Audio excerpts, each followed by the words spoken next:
তাছাড়া যদি Bangladesh national team নিয়ে একটু কথা বলি, 2012 সালে বাংলাদেশ এশিয়া কাপকে ফাইনালে খেলেছিল। তারপর মাশরাফি সাকিব যে পঞ্চপাণ্ডবের যে যুগটা, তখন কিন্তু বাংলাদেশের ক্রিকেটের সোনালী যুগটা বলা হয়। তারপর তারা একের পর এক রিটায়ারমেন্টে গিয়েছে। বর্তমানে সবাই মোটামুটি ন্যাশনাল টিমের বাইরে মুশফিকুর রহিম টেস্ট ফরম্যাটটা কন্টিনিউ করছে। এই যে পঞ্চপাণ্ডবের বিদায়, তারপরে মোটামুটি বাংলাদেশের ক্রিকেটের একটা পালাবদল হয়েছে। অনেক বেশ কিছু ম্যাচ হারা বা বড় টুর্নামেন্টে ভালো কিছু করতে না পারা। বর্তমান দলকে নিয়ে এক্সপেকটেশন কেমন এবং কেমন লাগছে ওভারঅল? আমার খেয়াল আছে আমরা যখন প্রথম বিপিএল আয়োজন করলাম তখন গাভাস্কার তার এক কমেন্ট্রিতে বলেছিল যে বিপিএল বাংলাদেশ ক্রিকেটটাকে বদলে দিছে। তো আমি ব্যক্তিগতভাবে তার সাথে এটা নিয়ে কমেন্ট্রি বক্সে কথা বলেছিলাম। তিনি বলেছেন, দেখো তোমাদের এই বিপিএল আয়োজনের পরে তোমাদের প্লেয়াররা যে ইন্টারন্যাশনাল, তখন কিন্তু ফার্স্ট বিপিএলে কিন্তু বেশ কিছু নামী খেলোয়াড় কিন্তু এই টুর্নামেন্ট, গিলক্রিস্টের মতো প্লেয়ার বা মুরালিধরনের মতো প্লেয়ার, জয়াসুরিয়ার মতো প্লেয়াররা কিন্তু প্রথম বিপিএল খেলেছিল। তাদের সাথে আমাদের প্লেয়াররা রাফ শোল্ডারিং করে, তাদের সাথে ড্রেসিং রুম শেয়ার করে, তাদের সাথে খেলার সুযোগ পেয়ে আমাদের প্লেয়ারদের মধ্যে যে জড়তা ছিল, সেই জড়তাটাকে মানে ভাঙানোর জন্য এই টুর্নামেন্টটা একটা বিশেষ ভূমিকা রেখেছিল, যেটা গাভাস্কার তার সাক্ষাৎকারে বলেছিল। এবং আমরা তার ইমিডিয়েট পরেই কিন্তু এশিয়া কাপ হয়েছিল এবং এশিয়া কাপে কিন্তু প্রথম আমরা রানার আপ হতে পেরেছিলাম। আমরা তখন থেকে কিন্তু আমাদের কম্পিটিটিভনেসটা আমাদের মধ্যে ডেভেলপ করেছে। এবং আমাদের যে পঞ্চপাণ্ডবের কথা বলি, তারা কিন্তু দীর্ঘদিন ধরে বাংলাদেশকে সার্ভিস দিয়েছে। সাকিব দীর্ঘদিন ধরে ইন্টারন্যাশনাল লেভেলে ভালো অবস্থানে ছিল। তামিম থেকে শুরু করে মুশফিক, মাশরাফি, মাহমুদুল্লাহ রিয়াদ, তারা কিন্তু টানা পারফর্ম করে গেছে। এবং এই যে 2012 পর থেকে আমরা 2022-23 পর্যন্ত যদি আমরা হিসাব করি, এই সময়টাতে কিন্তু আমরা সেইভাবে আর ক্রিকেটার তৈরি বা আমাদের এই যে এতক্ষণ যে কথাগুলো বললাম, রিজিওনাল লেভেলে বয়সভিত্তিক ক্রিকেটারদেরকে ফ্যাসিলিটিস দেওয়া, ইনফ্রাস্ট্রাকচার ডেভেলপমেন্ট করা, আমাদের কিন্তু আর্থিক সক্ষমতার জায়গা আমরা ছিলাম। আমরা আমাদের এফডিআর বেড়েছে, কিন্তু আমাদের ক্রিকেটার তৈরির জন্য, ক্রিকেটারদেরকে ফ্যাসিলিটেট করার জন্য আমাদের যেই কাজগুলো করার দরকার ছিল সেটা কিন্তু আমরা করতে পারিনি। তার বড় কারণ ছিল আমাদের যে ক্রিকেট বোর্ডের যে রিপ্রেজেন্টেশন ছিল, আমাদের জেলা বিভাগ থেকে যারা ক্রিকেট বোর্ডে রিপ্রেজেন্টেশন করেছেন বিগত 10-12 বছর, তাদের সাথে আসলে জেলা বিভাগের কোনো সম্পর্ক ছিল না।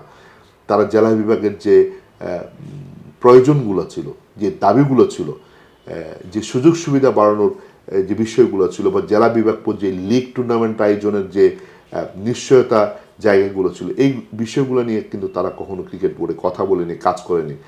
তারা নিজেদের ক্ষমতাটাকে ধরে রাখার জন্য রিজিওনাল অ্যাসোসিয়েশনটাকে তারা কিন্তু গঠন করতে পারেনি।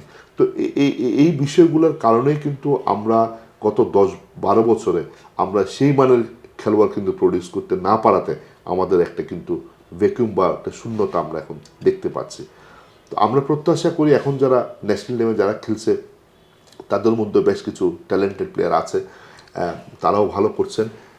আমরা তাদের উপর আস্থা রাখতে চাই এবং আমরা এটার পাশাপাশি আমরা আগামী 10 বছর পর বাংলাদেশ ক্রিকেটটাকে আমরা কোথায় দেখতে চাই সেই পরিকল্পনা আমরা করে আমরা স্পেসিফিক কোথায় কোথায় আমাদের ডেভেলপমেন্টের দরকার আছে, কাজ করার প্রয়োজন আছে, সেই জায়গাগুলো যদি আমরা আইডেন্টিফাই করে আমরা যদি প্রপার যদি আমরা এখানে যদি কাজ করতে পারি এবং কাজ করার যোগ্য লোকগুলোকে যদি আমরা যোগ্য জায়গায় বসাতে পারি, এখানে যদি ব্যক্তি বিবেচনা, রাজনৈতিক বিবেচনা, পক্ষের বিবেচনা, বিপক্ষের বিবেচনা এগুলো মাথা থেকে বাদ দিয়ে আমরা প্রপার ক্রিকেটিং যারা অর্গানাইজাররা যারা আছে, যাদেরকে দিয়ে ক্রিকেট এডুকেটেড যে ক্লাসটা আছে, তাদের সবাইকে এখানে সম্পৃক্ত করে যদি আমরা ভালো একটা পরিকল্পনা গ্রহণ করতে পারি, এবং এটা নট নেসেসারিলি যে একটা ন্যাশনাল প্লেয়ারকে করতে হবে, এখানে কিন্তু প্রকৃত সংগঠকদের প্রয়োজন আছে যারা এই পালসটা বুঝে, এই প্রয়োজনগুলো বুঝে, এই সমস্যাগুলো চিহ্নিত করতে পারে।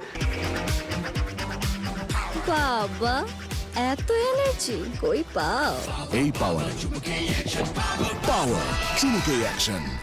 আসলে একটা ন্যাশনাল প্লেয়ার, এটা ফারুক ভাই বলেন বা অনেক আমাদের যারা আছে ন্যাশনাল প্লেয়াররা যারা আছে, তাদের অনেক ভ্যালু, তাদের অনেক পোস্টার ভ্যালু আছে, কিন্তু তৃণমূলের সমস্যাগুলো যদি অ্যাড্রেস করা না যায়, আপনি এখান থেকে যদি ভালো মানের খেলোয়াড় তৈরির রাস্তাটাকে মসৃণ করা না যায়, তাহলে কিন্তু আমরা সেই মানের প্লেয়ার কিন্তু আমরা ন্যাশনাল লেভেলে পাবো না। সুতরাং এগুলো অ্যাড্রেস করা খুব জরুরি এবং আমরা প্রত্যাশা করি যোগ্য সংগঠক, এটা রাজনৈতিক বিবেচনায় না, ব্যক্তি বিবেচনায় না, যোগ্য সংগঠকগুলো ক্রিকেট বোর্ডে যাওয়ার সুযোগ পাবে এবং তারা ভালো পরিকল্পনা করবে এবং ভালো পরিকল্পনা করে দীর্ঘমেয়াদী পরিকল্পনা করে বাংলাদেশ ক্রিকেটটাকে আমরা একটা সাস্টেনেবল ডেভেলপমেন্টের জায়গায় যদি আমরা নিয়ে যেতে পারি এবং ক্রিকেট বোর্ডের সেই আর্থিক সক্ষমতা আছে, সেই আর্থিক সক্ষমতাটাকে আমরা দেশ বিদেশ সফরের পিছনে ব্যয় না করে, আমরা অপ্রাসঙ্গিক খাতে ব্যয় না করে, আমরা ইনফ্রাস্ট্রাকচার ডেভেলপমেন্ট, প্লেয়ারদের বেনিফিট, আমাদের মাঠ সংখ্যা বাড়ানো, আমাদের লিগ টুর্নামেন্টগুলোকে আরও বেশি ইফেক্টিভ করা, আমাদের সংগঠনগুলোকে আরও বেশি স্ট্রং করা, ক্লাবগুলোকে আরও বেশি শক্তিশালী করা, ক্লাবগুলোকে আরও বেশি ইনভলভ করা। শুধুমাত্র প্রিমিয়ার ডিভিশনে একটা ক্লাব শুধু বছরে একটা টুর্নামেন্ট খেলে, এটাকে আরও তাদের মাধ্যমে কীভাবে বয়সভিত্তিক ক্রিকেটগুলোতে তাদেরকে ইনভলভ করা যায়, প্লেয়ারদের ফিনান্সিয়াল বেনিফিটটা কীভাবে এনশিওর করা যায়। ইভেন কি শুধু ঢাকায় না, আমরা স্যালারিকে পেয়ে এনেছি ন্যাশনাল টিমের প্লেয়ারদেরকে। আমি বিশ্বাস করি বাংলাদেশের 64 জেলাতে যদি আমরা 18 বা 19 বছরের 20 জন করে প্লেয়ারদেরকে যদি স্যালারি কেপে আমরা আনতে পারি এবং সারা বাংলাদেশে 8টা বিভাগে যদি আমরা 200 জন অনূর্ধ্ব 18 বা 19 বছরের বয়সকে যদি আমরা স্যালারি কেপে এনে তাদেরকে যদি এই ক্রিকেটেই তাদেরকে মনোনিবেশ করার, তাদের আর্থিক মানে একটা গ্যারান্টির জায়গায় যদি আমরা তাদেরকে আনতে পারি এবং তাদেরকে ক্রিকেটের মধ্যে যদি পুরোটা সময় ক্রিকেটের মধ্যে রাখতে পারি, তাহলে অনেক কাজ করার সুযোগ আছে, অনেক ডেভেলপমেন্টের স্কোপ আছে। আমাদের দেশে অনেক ট্যালেন্ট আছে। আমরা যারা তৃণমূলে কাজ করি, আমাদের মাঝে মধ্যে চোখে পড়ে বিভিন্ন উপজেলায় যে আমরা যখন কোনো টুর্নামেন্ট দেখতে যাই বা গেস্ট হয়ে যায়, তখন দেখি আসলে মানে অবাক হয়ে যায় যে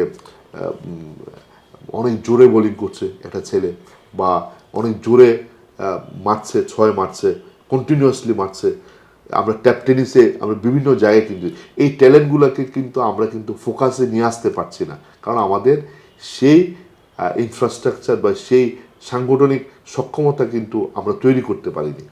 তো এই বিষয়গুলো আসলে অ্যাড্রেস করা উচিত।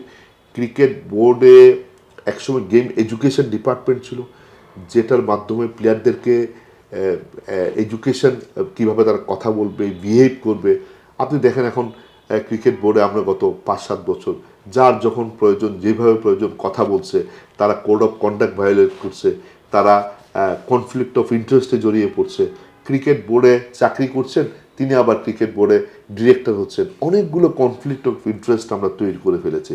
তো এগুলোর থেকে বের হতে গেলে আমাদেরকে গেম এডুকেশন ডেভেলপমেন্ট করতে হবে এবং আমাদেরকে ইনফ্রাস্ট্রাকচার ডেভেলপমেন্ট করতে হবে, আমাদের জেলা বিভাগের প্রতি নজর দিতে হবে, আমাদের তরুণ ইয়াং ট্যালেন্টদেরকে একসময় আমাদের দেশ থেকে যারা খুব ট্যালেন্টেড প্লেয়ার তাদেরকে কিন্তু বাইরের দেশের একাডেমিগুলোতে পাঠানো হতো। আমরা দেখেছি যে নাফিসকেও কিন্তু একসময় জিম মাস একাডেমি সে গিয়েছিল, তখন কিন্তু অস্ট্রেলিয়ার সাথে আমাদের ছিল, আমাদের তাদের সাথে কন্ট্রাক্ট ছিল। তো এই জিনিসগুলো কিন্তু আমরা নষ্ট করে ফেলেছি। তো এগুলো আমরা আমাদের দেশে এই ফ্যাসিলিটিসগুলো ডেভেলপ করা, ইন্ট্রোডিউস করা, ভালো মানের আরও অধিক সংখ্যক কোচিং স্টাফ, ট্রেনিং স্টাফ আমাদের তৈরি করা, ভালো মানের আম্পায়ার তৈরি করা, ভালো মানের গ্রাউন্ডসম্যান তৈরি করা, এগুলো যদি আমরা করতে না পারি আসলে আমাদের ডেভেলপমেন্টটা সাস্টেনেবল হবে না। আচ্ছা স্যার, অসংখ্য ধন্যবাদ আমাদেরকে আসলে সময় দেওয়ার জন্য। থ্যাংক ইউ, আপনাকেও ধন্যবাদ। এবং আমি অনফিল্ড ফলো করি, আমি বিগ ফ্যান অফ অনফিল্ড, কারণ আপনাদের ক্রিকেটের যে আপনারা যে অ্যানালিসিসগুলো করেন এগুলো আসলে আমাদেরকে অনেক সময় পথ দেখায়।